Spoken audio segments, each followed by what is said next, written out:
CCTV camera తీసుకుని information తీసుకుని సాక్ష్యాధారాలన్నీ పంపిస్తే తిరిగి మన మీదనే కేసులు పెట్టారు.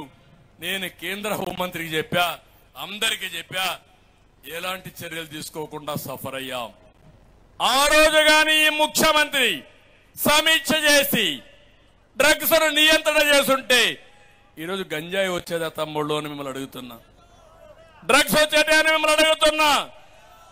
నేను ఒకే విషయం హెచ్చరిస్తున్నా, రాష్ట్రంలో ప్రతి ఒక్కరిని కూడా, భవిష్యత్తులో ఇలాంటి డ్రగ్స్ కానీ మనం వదిలిపెడితే ఒక జనరేషన్, చాలా మంది జీవితాలు నాశనం అయిపోయే పరిస్థితి వస్తుంది. ఒకటి కాదు, జాతి మొత్తం నిర్వీర్యం అయిపోతుంది. అది మీరందరూ ఆలోచించాల్సిందిగా నేను మిమ్మల్ని అందరినీ కోరుతున్నా. అందుకే ఈరోజు ఇవన్నీ చూసిన తర్వాత ఈ రాష్ట్రంలో ఏ ఒక్క వ్యక్తి కూడా వైసీపీకి ఓటేయకుండా ప్రతి ఒక్కరూ మిత్రపక్షాలైన తెలుగుదేశం, జనసేన, బీజేపీ అభ్యర్థులకు ఎన్డీఏ అభ్యర్థులకు ఓటేయాలి. సిద్ధంగా ఉన్నారా అని మిమ్మల్ని అడుగుతున్నా. చాలా మంది అడుగుతున్నారు పొత్తులు ఎందుకు పెట్టుకున్నారని కూడా చాలా మందికి అనుమానాలు ఉన్నాయి. ఎందుకంటే ఒక దుర్మార్గుడు రాష్ట్రాన్ని నాశనం చేస్తున్నాడు. 45 ఏళ్ళు రాజకీయాల్లో ఉన్నా, నాకు అనుభవం ఉంది, ధైర్యం ఉంది. సమైక్య ఆంధ్రప్రదేశ్లో 9 సంవత్సరాలు ముఖ్యమంత్రిగా పనిచేశాను. కానీ నాలాంటి వాడిని అడుగడుగున నా మీదనే దాడులు చేసి మీలో కూడా చదువుకుని ఉన్నారు, వాళ్ళకందరికి స్కిల్ డెవలప్మెంట్ చేస్తా, మెరుగైన ఉద్యోగాలు 5,000 ఉద్యోగం కాదు, మీరు చురుకైన వాళ్ళు ఉంటే 50,000 లక్ష రూపాయలు సంపాదించే మార్గం నేను చూపిస్తాను. మిమ్మల్ని ఆదుకుంటాం. దీనికి కూడా మీరు సిద్ధంగా ఉండండి. వ్యవస్థ ఉంటుంది, బాగా పనిచేసే వాళ్ళు ఉంటారు. ఒకవేళ ఎవరైనా కావాలని పనిచేస్తే పోరాడతాం, వ్యవస్థలో పనిచేసే వాళ్ళు కూడా అండగా ఉంటామని చెప్పి నేను మీకు తెలియజేస్తున్నా.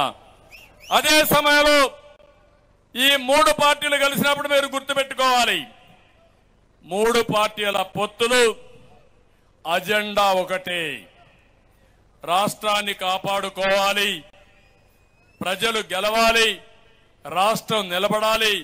ఇదే ఒకటే అజెండా. ఈ 3 జెండాలు కూడా ఆ అజెండాకే పనిచేస్తున్నాయని చెప్పి నేను మీకు తెలియజేస్తున్నా. 3 జెండాలు కూడా ఊపి చూపించండి. మేము 3 జెండాలు ఒకటే, మా అజెండా ఒకటే. ఆ అజెండా ప్రజాస్వామ్య పరిరక్షణ, రాష్ట్ర అభివృద్ధి. అంతేకాకుండా ఈరోజు మీరు ఇంకొక పక్కన చూస్తే రాష్ట్రాన్ని చాలా 30 ఏళ్లు వెనక్కి తీసుకుపోయాడు. 30 సంవత్సరాలు వెనక్కి తీసుకుపోయిన రాష్ట్రాన్ని గాడి తప్పిన పరిపాలన ఘాట్లో పెట్టి ఈ పేదవాళ్లకు న్యాయం జరగాలంటే కేంద్ర సహకారం కూడా అవసరం. కేంద్రంలో బీజేపీ ప్రభుత్వం ఉంది, ఎన్డీఏ ప్రభుత్వం ఉంది. రాబోయే రోజుల్లో మళ్లీ ఎన్డీఏ ప్రభుత్వం వస్తుంది. వాళ్ళు ఒకే లక్ష్యం పెట్టుకున్నారు, 400 ఎంపీ సీట్లు గెలవాలని వాళ్ళ లక్ష్యం. నా లక్ష్యం 160 ఎమ్మెల్యేలు రావాలి, 160+ తెలుగుదేశం లక్ష్యం. రాష్ట్రంలో ఎన్డీఏ లక్ష్యం 24+ పార్లమెంట్ సభ్యులు మనం గెలవాలి. అంటే 25కు 24 గెలిపిస్తామని గట్టిగా మీరందరూ కూడా సంకల్పం చేయాలి. ఎందుకు అడుగుతున్నానంటే రాజధాని కట్టుకోవాలి, పెట్టుబడులు తెచ్చుకోవాలి, పోలవరం పూర్తి చేయాలి, రైతులకు సబ్సిడీలు ఇవ్వాలి, ఉద్యోగ ఉపాధి అవకాశాలు కల్పించాలి, ఉద్యోగస్తులకు న్యాయం చేయాలి, పెన్షనర్స్ కి 1వ తారీఖున పెన్షన్ ఇవ్వాలి, ఈ పేదవాళ్ళకి పింఛన్లు కూడా 1వ తారీఖు ఇవ్వాలి. మీకు అందరికి హామీ ఇస్తున్నా. ఈ వ్యవస్థ కొనసాగుతుంది. మీ ఇండ్లకు పంపించే అధికారుల్ని మీ ఇంటి దగ్గరనే పింఛన్లు ఇప్పిస్తారని మరొక్కసారి మీ అందరికి హామీ ఇస్తున్నా. అదే కాదు, ఇంటి దగ్గర పింఛన్లు కాకుండా ఎవరైనా బయట పోతే నెల 2 నెలలు రాకపోతే వాళ్ళకు కూడా పింఛను 3 నెలలకు ఇచ్చే బాధ్యత ఎన్డీఏ తీసుకుంటాం. అంతేకాకుండా పింఛన్లు కూడా 4,000 రూపాయలు పెంచాం. అది కూడా ఇస్తామని చెప్పి నేను మీకు తెలియజేస్తున్నా. ఇవన్నీ జరగాలంటే కేంద్రం సహకారం కూడా కావాలి. దానికి మీరందరూ కూడా ధైర్యంగా ముందుకు రావాలి.